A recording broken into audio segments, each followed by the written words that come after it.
Guys, isang magpagpalang araw po sa atin lahat dyan. Ayun, update po tayo kay Black. Ayan po, nakahiga na naman sa kanyang stage. Galing po yan sa gubat guys. Siyempre, pagod siguro sa pagpapadidi ng kanyang mga anak. Pero hindi natin alam guys kung ilan po yung anak na buhay para sa kanya. Kasi yung iba yung didi niya parang lumiit. Malakas ko dumidi yung mga anak niya guys. Kaya ano si Black, laging gutom. So mabuti na may pagkain tayo lagi. Ayan, malakas dumidi yung mga baby niya. Mautak kayo si Blacky. Sinundan ko kanina, so iniligaw na naman ako doon sa dumaan sa mga ilalim ng mga damo. Tinabasan ko na nga. Hindi ko na masyadong inano si Blacky, baka hakutin na naman. Baka hakutin niya guys yung mga anak niya. Tago na naman sa mga malalayo, lalo pa tayo mahirapan. Hindi ko na narinig kung may umiiyak parang tahimik.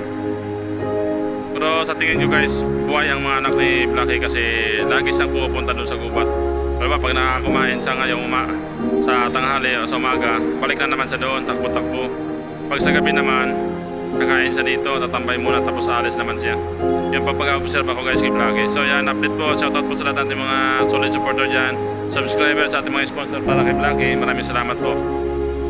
As of now po, si Blacky yan nagpapahinga, pagod sa pagpapadidi ng kanyang mga anak. So nami-miss din guys ni Blacky ang tumambay dito nung hindi pa sa buntis, dito nakatambay lagi yan malapit sa gate. Kasi pag may dumadaan guys ng mga tao ay kumakahol si Blacky. Ang galit si Blacky pag may nakatambay sa gate. Ano siya, talagang tumatambay siya sa gate at nagagalit siya pag may ibang taong tumatambay dyan. Ayan. At silosa guys si Blacky, ayaw niyang ipakita yung mga anak niya sa tao. Siyempre may phobia siya, tinatago niya. Protective si Blacky bilang isang ina. Kaya hindi natin sa masisi kung bakit niya tinatago sa gubat mga anak niya. Siyempre baka nakatikim ito ng mga sinasaktan siya. Ayaw niya rin mangyari sa mga anak niya siguro. So guys, ayan, maraming salamat po sa inyong mga suporta dyan. God bless po sa ating lahat and keep safe always po. Ayan, si Blacky po ay ayos naman po sa ngayon at okay naman siya, walang problema sa pagkain. Lagi na may tubig yan sa pagkain. At pasensya na kayo guys kung kaunti na lang yung update natin sa video natin.